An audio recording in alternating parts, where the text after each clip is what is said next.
कहा कि रामविलास चिराग पासवान जी, मांझी जी दलित के नेता हैं। वो विशेष जाति के नेता हैं भाई। वो पासवान दुसाध जाति के नेता हैं, ये मुसहर जाति के नेता हैं मांझी जी। ये सिर्फ आरक्षण वापसी की लड़ाई नहीं है, हमारे लिए जीवन मरण है, हमारे लिए एक तपस्या है, एक अस्तित्व की लड़ाई है पान समाज के लिए, जो भितिहरवा से पश्चिम चंपारण से चालू हुआ 6 अक्टूबर को।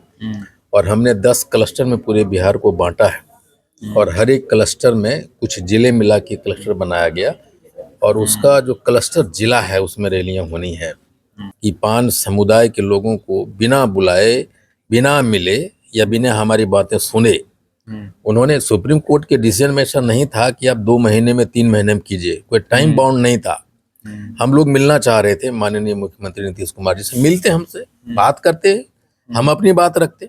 अगर वो रिव्यू पिटीशन में जाते थे, हालात नहीं होते, हमारे बच्चे की नौकरियां नहीं छीन जाती, तो पहली गलती उन्होंने राजनीतिक बोल की है कि पान समाज को कम आंकने की गलती उन्होंने किया। हमारे लोग जो भी 40-50 बरस से राजनीति कर रहे थे, वो चरण चुंबक राजनीति करते थे। उन्होंने कभी अपने अधिकारों को समझा नहीं, अपने ताकत को समझा नहीं। वो उनके चरणों में ऐसे लेटे रहे कि उनके गर्दन पे, उनकी पीठ पे पैर रख के हमारे जितने भी राजनीतिक दल थे चलते रहे। हाको रथ हम पान के थ्रू हमने वो कर दिया। और आप किसी भी मोहल्ले में कहीं भी जाइए, पान समाज से पूछिए, हाको रथ हम पान उसके जवान पे है और उसको मालूम है कि हमें आरक्षण कैसे मिलेगा और उसके लिए क्या करना होगा। हाको रथ हम पान है एक पान आंदोलन की विशाल रैली मोतिहारी में होने जा रही है। भितिहरवा पश्चिमी चंपारण से यह रैली स्टार्ट होती है, उसके बाद तमाम जिले हैं वहाँ क्लस्टर वाइज रैलियां होगी। तो पहली रैली 27 अक्टूबर को मोतिहारी में होगी। हम IP गुप्ता सर से मिलेंगे, अखिल भारतीय पान महासंघ के राष्ट्रीय अध्यक्ष और इस रैली को लीड कर रहे हैं और पूरे इस अभियान को इन्होंने कहीं ना कहीं दिशा दी है। बिहार में पान के साथ जिस प्रकार से जाति हो गई, पहले एससी में थे नहीं लाया गया, फिर निकाल दिया गया, काफी नुकसान उठाना पड़ा आप लोग को। तो रैली के बारे में सर बताइए कि क्या तैयारी है, कितनी बड़ी रैली होगी? देखिए, पान में थे नहीं, पान में शुरू से थे, शुरू से हैं और रहेंगे भी। लेकिन जो गलतियां एक टेक्निकल वजहों से हम लोगों को पान की दर्जा से उसकी सुविधा से वंचित किया गया 1952 से 50 से, नीतीश जी ने एक नोटिफिकेशन के जरिए हमें पान की दर्जा दी। वो 9 साल तक हम लोग अनुसूचित जाति का लाभ उठाते रहे और यूं कहें तो जो 78 बरस से हम लोगों को वंचित रखा, 9 साल हमें उनका लाभ मिला। लेकिन जब सुप्रीम कोर्ट में केस हुआ तो सुप्रीम कोर्ट ने वो प्रत्यक्ष रूप से माना, विभिन्न जजमेंट का, बिल का हवाला देते हुए, 1960 बिल का हवाला देते हुए कि आप पान हो, लेकिन जो तरीका नीतीश जी ने या बिहार सरकार ने अपनाया वो गलत, वो नोटिफिकेशन को रद्द किया। उसी के खिलाफ में हम, ये अभियान नहीं है, ये एक आंदोलन है। हाको रथ हम पान है एक पान आंदोलन, हमारे पान समाज के लिए एक तपस्या है और जिस अधिकारों से हमें वंचित रखा गया उसकी एक लड़ाई है। अब यूं कहिए कि एक अस्तित्व की लड़ाई है पान समाज के लिए, जो भितिहरवा से पश्चिम चंपारण से चालू हुआ 6 अक्टूबर को। और हमने 10 क्लस्टर में पूरे बिहार को बांटा है और हर एक क्लस्टर में कुछ जिले मिला के क्लस्टर बनाया गया और उसका जो क्लस्टर जिला है उसमें रैलियां होनी है। पहली रैली 27 अक्टूबर मोतिहारी क्लस्टर में हो रहा है। उस क्लस्टर में बेतिया है, मोतिहारी है, गोपालगंज, सिवान और छपरा है। उसके बाद 10 नवंबर को है मुजफ्फरपुर में, 24 नवंबर को फिर दरभंगा में। उस तरह लगातार करते हुए 23 मार्च तक वो हम गांधी मैदान पहुंचेंगे। और रामलीला दिल्ली की भी बात हो रही है। हाँ, रामलीला एक्चुअली ये तो आंदोलन अनवरत चलता है, इसका कोई लाइफ पीरियड फिक्स नहीं होता। हमें आंदोलन तब तक करनी होती है जब तक हमारे अधिकार वंचित नहीं हो जाते, मिल नहीं जाते। तो हम गांधी मैदान से सीधा रामलीला की तरफ मूव करेंगे। ये उस समय हम घोषणा करेंगे कि रामलीला मैदान कब जाएंगे दिल्ली। देखा जा रहा है कि आपकी जो अभियान या रैली तपस्या जो भी आप कह रहे हैं पान समाज के लिए, काफ़ी भीड़ होती है। मैं लाइव देख रहा था कि रात के 12 बजे 2 बजे तक जो है लोग इंतजार कर रहे होते हैं।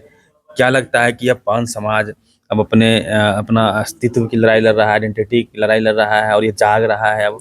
नहीं, वो जग चुका है। हमने 6 अक्टूबर को ये हाको रथम पान की शुरुआत करने से पहले 2 महीना लगातार मैंने इसकी एडवोकेसी की, प्लानिंग की, प्रिपरेशन किया, लोगों से, विभिन्न जिला के लोगों से डिफरेंट लेवल पे वार्ता की, पावर पॉइंट प्रेजेंटेशन दिया। मैं उनको समझाया कि ये रैलियां कैसे चल सकती है और ये क्यों जरूरी है।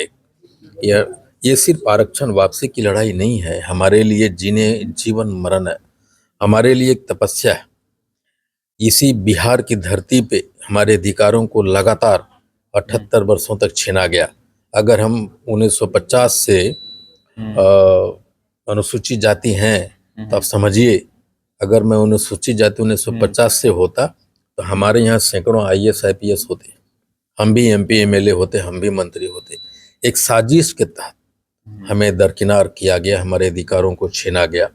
और उसमें सभी दलों का हाथ है, वो कांग्रेस हो, राजद हो, भाजपा हो, जदयू हो, सभी ने मिल के हमें हमारे वोटों से सरकार बनवाई और हमें हाशिए पे रखा। बड़ी बात बोल रहे हैं आप, कांग्रेस से खुद नेता हैं, कांग्रेस को भी आप दोषी मान रहे हैं। क्यों नहीं, हम पान हैं पहले, बाद में कांग्रेसी है ना। और ये हालात सिर्फ हमें, हमारे लिए नहीं है, हमारे जितने भी नेता जिस दल में भी हैं, जो भी लोग हैं, आज पहले वो पान पार्टी है, बाद में कोई पार्टी है। पहले पान, उसके बाद पहले हम ये पान। लड़ाई सर 2 स्तर पे लड़नी होगी। एक तो आपको कोर्ट के रास्ते जाने होंगे, दूसरा जो है जन जागरण जो आप कर रहे हैं। क्या दोनों फ्रंट पे आप लड़ रहे हैं? कोई रिव्यू पिटीशन या कुछ उस तरह का कोर्ट में? नहीं, कोर्ट की लड़ाई समाप्त हो चुकी है। जहां तक रिव्यू पिटीशन की बात आप करें, उसका कोई आज के डेट में उसकी कोई वैल्यू नहीं है, क्योंकि रिव्यू पिटीशन, आपको रिव्यू पिटीशन दायर तो जरूर हुआ है, लेकिन मैं जानता हूं उसका फेट क्या है।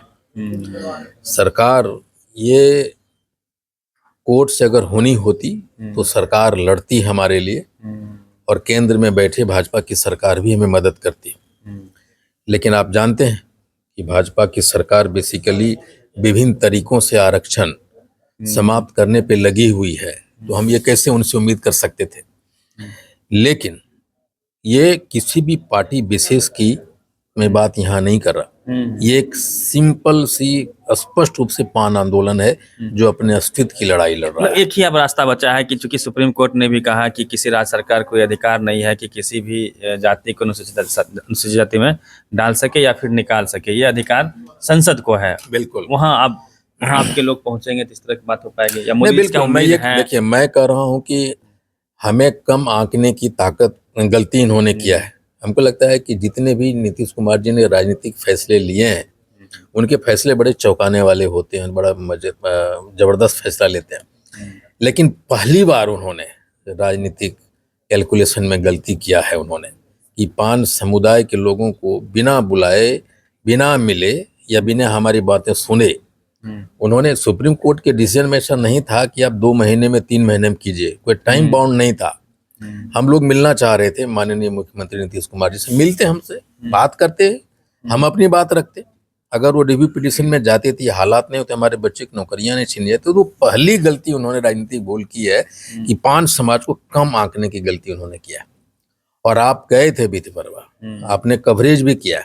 आप देखेंगे छोटे छोटे बच्चे चिल्ला रहे हैं कि आरक्षण वापस दो, तो महिलाएं हो, आप किसी भी महिला से पान समाज को पूछ लीजिए, नीतीश जी के बारे में बोलिए, भाजपा के बारे में बोलिए, उस नोटिफिकेशन जो 2015 में जो दर्जा दिया, उस नोटिफिकेशन के बदले हमने माननीय मुख्यमंत्री को झोले भर भर के वोट दिए हमारे लोगों ने।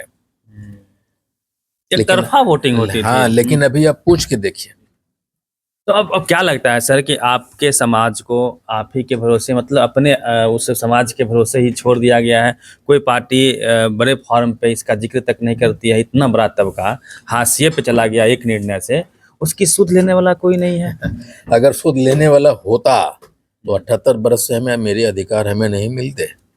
नंबर 1, मैं सिर्फ सरकारों को ही दोष नहीं देता, हमारे लोग जो भी 40-50 बरस से राजनीति कर रहे थे, वो चरण चुंबक राजनीति करते थे। उन्होंने कभी अपने अधिकारों को समझा नहीं, अपने ताकत को समझा नहीं। वो उनके चरणों में ऐसे लेटे रहे कि उनके गर्दन पे, उनकी पीठ पे पैर रख के हमारे जितने भी राजनीतिक दल थे चलते रहे। लेकिन अब पान समाज वो नहीं रहा है, और IP गुप्ता वो नहीं है। हम अपने ताकत को जानते हैं, और हमें सिर्फ करना है कि हमारे जो ताकत है, हमारे लोगों को समझाना है जो मैंने समझाने में हाको रथम पान के थ्रू हमने वो कर दिया। और आप किसी भी मोहल्ले में कहीं भी जाइए, पान समाज से पूछिए, हाको रथम पान उसके जवान पे है और उसको मालूम है कि हमें आरक्षण कैसे मिलेगा और उसके लिए क्या करना होगा। वो सड़कों पे उतर रहे हैं लोग, महिलाएं हों, बच्चे हों, पुरुष हों। सरकार पे दबाव डालने का प्रयास है या फिर ध्यान आकृष्ट कराने का प्रयास है। मैं देख रहा हूँ पीसी आप कर रहे हैं, रथ निकाल रहे हैं, दिन रात चल रहे हैं, लोग सड़कों पे हैं, कोई सुन नहीं रहा है। ये तो है। अच्छा, इतना आसानी से, अच्छा एक बात बताइए, अगर हमको आरक्षण देगी ये सरकार, तो हमारे जो लोग हैं वो डीएम, एसपी, बीडीओ, सीईओ, प्रशासनिक पदाधिकारी, एमपी, मंत्री, एमएलए बनेंगे नहीं बनेंगे? आप 78 वर्षों से हमारी हकमारी कर रहे हैं और 22 दिन का आंदोलन में आप हमारी बात को मान लीजिएगा। मैं कम से कम उस गलतफहमी को नहीं पालता कि सरकार इतना आसानी से हमारी बात को मानेगी। लेकिन मैं ये अब आपको बता दूं कि पान समाज के बिना मुख्यमंत्री बनना मुश्किल होगा, ये तो एकदम पक्का है। अच्छा, एक सवाल और है। जो चिराग पासवान हैं, दलित समाज के बड़े नेता हैं, जीतन राम मांझी हैं, उनको क्या उनका भी सपोर्ट नहीं मिला कि एक मेरे छोटे भाई को इस कैटेगरी से निकाल दिया गया?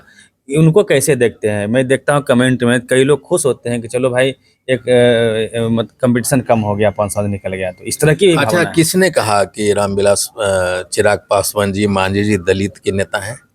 वो विशेष जाति के नेता हैं भाई। वो पासवान दुसाध जाति के नेता हैं, ये मुसर जाति के नेता हैं मांझी जी। ये एक अलग बात है कि जब उनको टिकट मिल जाएगी, जैसे मैं 5 जाति के नेता हूँ, मैं ये कतई नहीं दावा कर सकता कि मैं सभी जातियों का नेता हूँ।